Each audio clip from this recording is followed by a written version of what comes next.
Saya mohon yang sudah dieksekusi, yang sudah naik barang, bawa titipkan.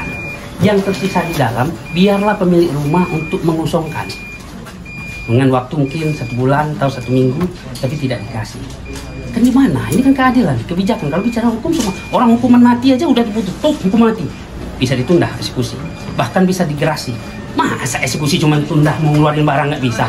Pengadilan macam apa? Di mana masyarakat mau minta keadilan lagi? Coba mau ngadu kemana masyarakat seluruh Indonesia? Ini salah satu.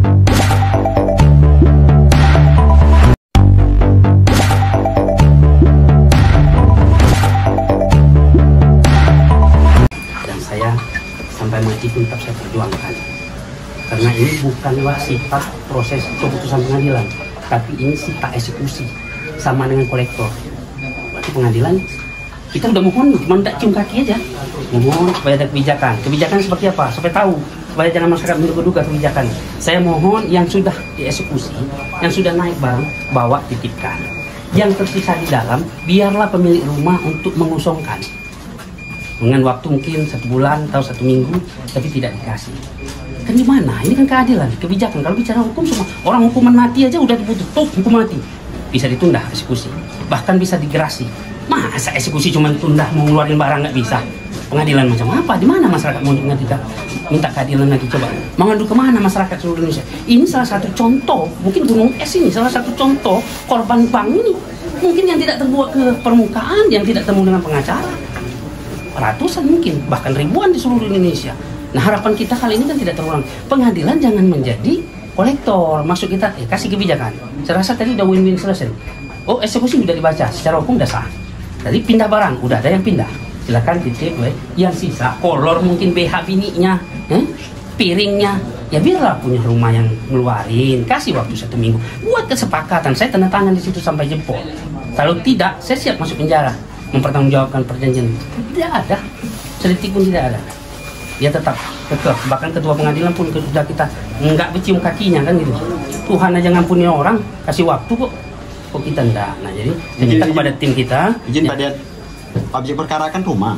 Ya. Kenapa aset-aset lain dibawa itu apa status hukumnya? Nah kalau ini betul karena ini kan sita kosong, artinya memang ini harus dikosongkan rumahnya. Ya. Jadi dia tidak menyita itu, dia ambil dititipkan kepada tempat mungkin di Polres, mungkin apa. Jadi kita luruskan juga, kita juga pengacaranya kan harus jujur juga. Arti kalau masa pengosongan pengambilan barang itu sah, artinya sah-sah saja. Tapi kalau rusak kan tanggung jawab mereka. Jadi hilang tanggung jawab mereka gitu. Saya lagi diperjelas Pak PH terkait persoalan hukum ini belum memiliki hukum tetap objek perkara ini. Objek perkara ini tidak pernah berproses di pengadilan.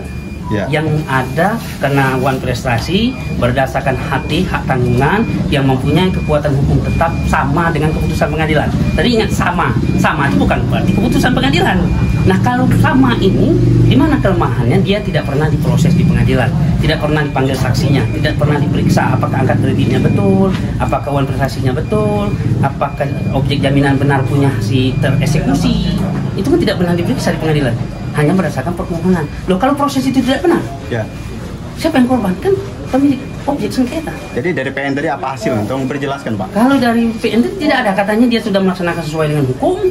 Kemudian permohonan kita itu sudah masuk ke sana hanya permohonan gugatan pertama, sementara gugatan perlawanan kita belum diproses katanya. Ya. Karena kemarin masuk, jadi belum diproses. Yang memberi keterangan tersebut siapa? Ketua pengadilan. Kemudian permohonan kita secara terpisah juga tidak, katanya belum sampai, belum kemana, tidak tahu. Kita sudah bermohon untuk ditunda. Maksud kita nanti kalau memang harus dieksekusikan, minimal sehari sebelum dieksekusikan dipanggil sini penasihat hukum, Pak penasihat hukum.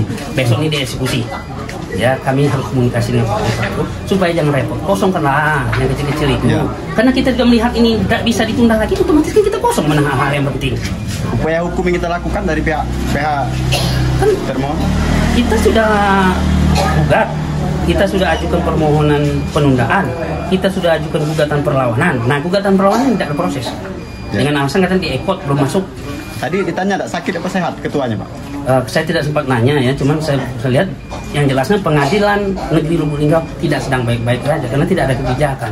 Memang hukum, jangan dia bilang hukum tidak ada kebijakan. Orang hukuman mati aja bisa digerasikan, bisa diampun kan gitu. Ini kan kita minta tunda untuk keluar barang yang kecil-kecil. Kalau dari kita tetap tidak boleh eksekusi untuk barang yang kecil ya. Ya mesti entah ada emasnya, entah ada apa, kita kan nggak tahu. Masa kolor-kolornya nanti dimasukin karung? Ya. Pengajuan permohonan itu mulai dari tanggal berapa? Permohonan itu dari tanggal 6 bulan ini. Bulan ini ya? Ya, kalau permohonan sebelumnya itu dari 2001 kayaknya. Dari Ada 2001? permohonan, ada yang dikabulkan, ada yang enggak, kan gitu. Tapi permohonan ke bank ya. Nah, permohonan pengadilan ini baru dari tanggal dari sekitar bulan Juli lah gitu. Izin, Pak, ada informasi sedikit terkait gugatan Pak Dian ditolak atau seperti apa Eko? Enggak, gugatan tetap sedang diproses katanya. Nah, cuman yang gugatan perlawanan belum diproses. Kok belum diproses? Kenapa? Nah, itu katanya ini gangguan masalah ekotnya. Oh, jaringan gangguan. Mungkin ya, satelitnya rusak. Ya, atau belum masuk katanya. Nanti kita cek Sistem, Pak ya. Jadi belum diproses untuk perlawanan, sementara eksekusi sudah jalan. Nah, ini kan mungkin bagian dari trik ini ya. Artinya dia pending dulu penerimaan gugatan ini karena kan persyaratan gugatan perlawanan kan sebelum dibaca putusan. Nah, sementara dia pending sudah dibaca putusan baru diterima dengan Sedikit, alasan nanti Pak. kan gugur. Sedikit edukasi untuk seluruh masyarakat Indonesia. Menurut kacamata Pak Dian, bagaimana proses penegakan hukum di Lubuk Linggau ini? Kalau di Lubuk Linggau ya, Contoh di kasus ini, Pak. Untuk di kasus ini saya rasa tidak berpihak kepada, memang hukum kan tidak berpihak kepada siapa-siapa ya, tidak juga kepada masyarakat kecil, tidak juga kepada orang kaya. Ya. Tapi pelaksanaannya ini lebih cenderung, maka saya bilang keduanya ke permohonan. Dari bank mohon untuk dieksekusi, dari kita kan mohon untuk tidak dieksekusi. Nah, kemudian dari turunan tidak dieksekusi kita mohon untuk ditunda eksekusi. Semuanya kan permohonan. Permohonan orang kaya dikasih, kabulkan. Permohonan orang miskin semenit pun tidak boleh. Jadi kami simpulkan hukum di Lubuk Linggau ini tajam ke atas, tumpul ke bawah. Hukum belah bambu lah, yang kecil pijak, yang besar diangkat, yang gitu. Pada intinya Pak, kalau eksekusi dilaksanakan hari ini, upaya